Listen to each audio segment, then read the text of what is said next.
End of Nations? What is Mr. RTS, I've spoken to one of your colleagues, and he was telling me about Command & Conquer and how your company also worked with that. Sort of, yeah. Command & Conquer was made by a company called Westwood Studios. Westwood Studios got bought out by EA and then eventually shut down. The people who worked there said, we're still making games, we still like making RTS games. They went and founded a new studio called Petroglyph. Petroglyph are the guys who are making this. So they're veterans of the RTS genre. They've been doing this for years and years. They're really good at balancing units out and making sure that the gameplay's fun. But what they found out over time, when they tried to ask people, well, why don't you like playing our game? Why don't you want to go play an RTS? A lot of them, people have trouble dealing with, let me just get this guy in. Yep.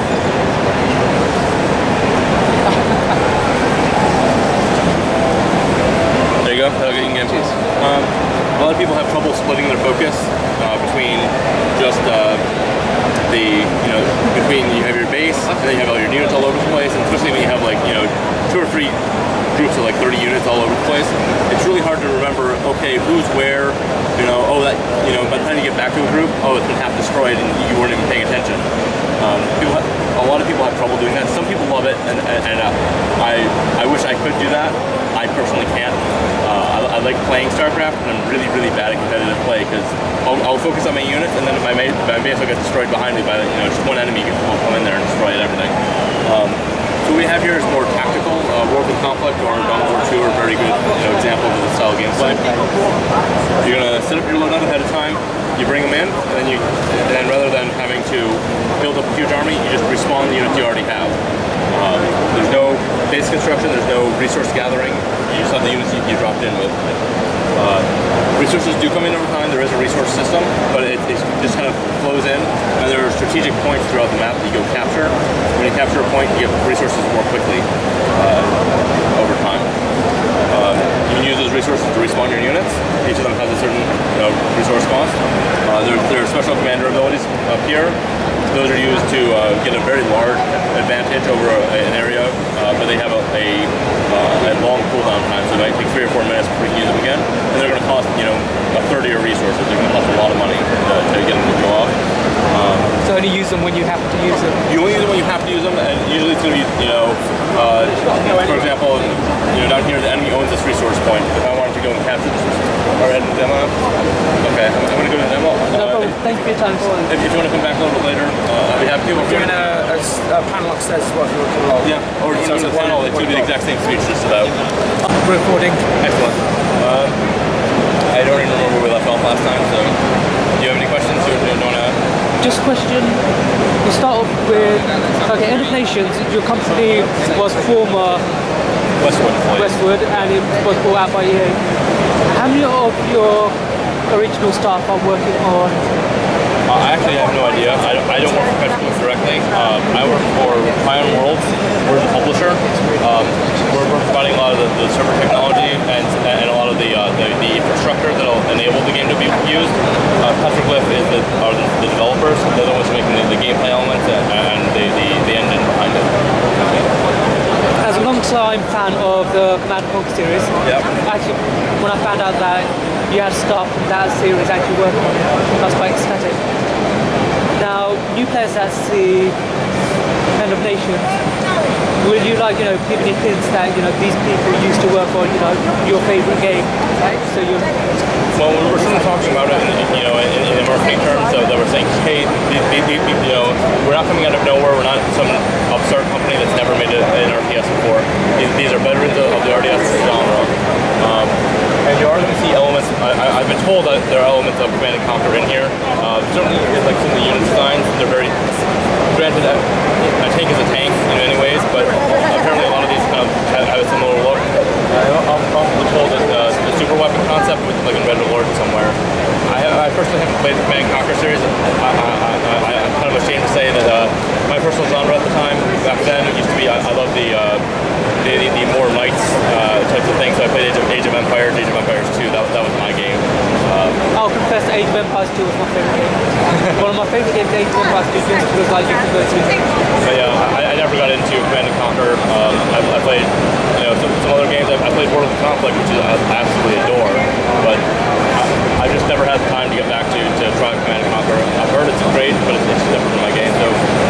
asked me a question about that, I was, but yeah, I've been told that the super weapon concept was in Command and Conquer, some of those things. So I believe some of that gameplay should be somewhat familiar to people who enjoy it. Where you have like commander weapons, things like that, which are powerful weapons which you can upgrade. You can, in some senses, it's not going to be upgraded within a single map. Instead, in between maps, you're going to get some experience for completing a mission, and you can use this level with your commander. Every time you level up, you get a point you can put into the tech tree. So you have a point here, for example, that's going to give you a mortar turret. One of our structures. There's no big bases, but there are small bases. You can add a turret, only a couple of them on the map at a time. There's a structure cap that's fairly low, so that you have to kind of pick where you want it. You can't cover the map in turrets, you can have a couple. We have a commander ability, also unlocks the tech tree, and they give you a major, a major strike, a nuclear hit, a artillery barrage, something like that. They give you a lot of power in one area, but it costs you a lot of resources, and it's going to take a lot of time for that to come back. I'm going to drop one of these things. You can see them. We're going to do quick trick here. When the enemy, when it's dropped, the enemy sees this too. They know to run away, but a couple seconds later, nuclear strike hits. You can see here that it takes a little while for the cooldown to come back up. So you're not going to be able to use it. You can't just drop them over and over again. You have to wait a couple minutes before you can do it again. So it has to be a real strategic decision. Okay, I need this right now. This is the perfect time to do it. You're not going to use it to kill one enemy. You're going to use it to kill one. So use your resources strategically. Place them like so. Okay, you're going to put it in a certain place. You know it's going to be effective. Right. Not like most games where you've got so many tanks. Okay, I'm just going to put them everywhere. Yeah. The idea is that you're going to pick your spots. You're going to pick your battles. There's actually one of our other gameplay modes. This one is a base versus base, and so a lot of the picking of battles kind of happens naturally as you stretch across the map. You're going to go capture. There are these resource points that you can go capture. They give you more resources over time.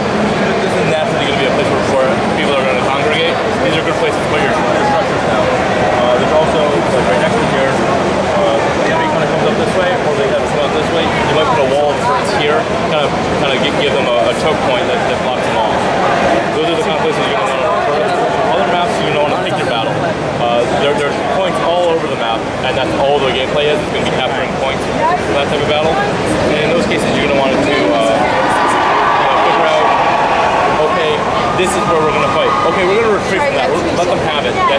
They clearly have overwhelming power there. We're going to get back together and then go fight somewhere else. When you build up structures like turrets and things like that, can you build turrets anywhere, or is it you have to be in that place? Or I can put turrets anywhere I can see. So there's an area of awareness. I can see around my own units. I can see around the NPC allied structures. I can see around those, and I can see around a few of my allies. If we have a 24 versus 24 map, you can see around every single one of your allies. You can see the whole map, and that's too much network information going on. It's going to kill your connection. So we didn't set it. You can see a couple of your friends.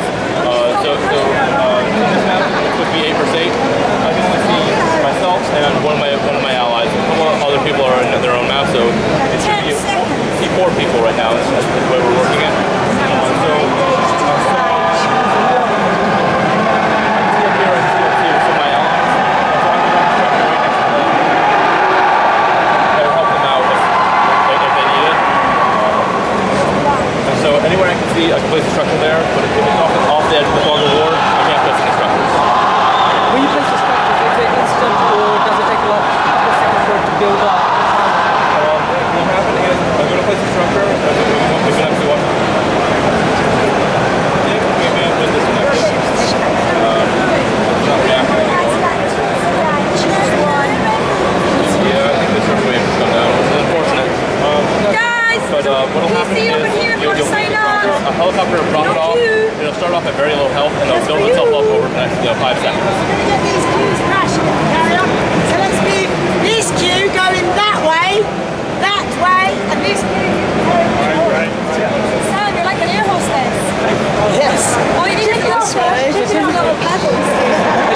something where like one of these tanks is rolling in on a town, and both sides want to be the victor. They both want to be the conquering hero that kind of gets lauded by the local populace, and so both sides go and attack it at the same time. And yeah, they're going to take some pot shots at each other, so they get to be the one who gets there first. And I think that kind of gameplay could be a lot of fun, where you have to kind of think not only what is my enemy doing, but what am I doing against this kind of objective that we're both going for at the same time. So those are the PvP gameplays. There's also some co-op PvE where it's going to be just you against lots of AI. The Order of Nations is always going to be your opponent in those. They have these giant tanks. They have a lot of firepower at their command, and you're going to be going through trying to liberate the world from their tyrannical control. I noticed there's campaign as well. How many people can do co-op on campaign? In the co-op campaign, we have some maps they're essentially public. The idea is drop in, drop out.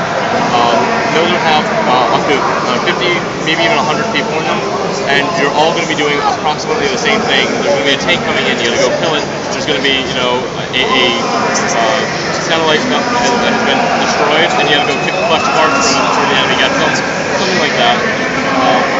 We're also going to have some smaller map, 4-player or 8-player, not versus, it's no co-op, and you're all going to go in as a group. So you go to the big map, you meet some people and say, okay, let's go try something else.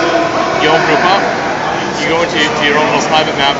That'll be a little more structured. They'll give you a storyline, it's stripped, and it'll allow you to kind of retake these territories that the enemy that the Order of Nations controls.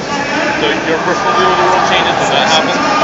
In PvP and these other maps, those just takes control as the PvP progresses. Curious, on some like online games when you do campaign mode with other people, sometimes you have some people that come online and randomly they'll quit. Will that have any knock-on effect on other players or nations? There might be a way of getting people back in. We don't have that currently. Most of our campaign maps are fairly short, so it shouldn't take too long to get through them. Some of them are a little bit longer, and they're more involved. But hopefully there'll be a way that you can just invite someone, and they'll be able to rejoin you in the map tour with you. I'm not actually sure how that's going to work yet. That's been put into the design yet. I look forward to playing this game when it's out, and I'd like to thank you for your time. Not a problem. Happy to show it off.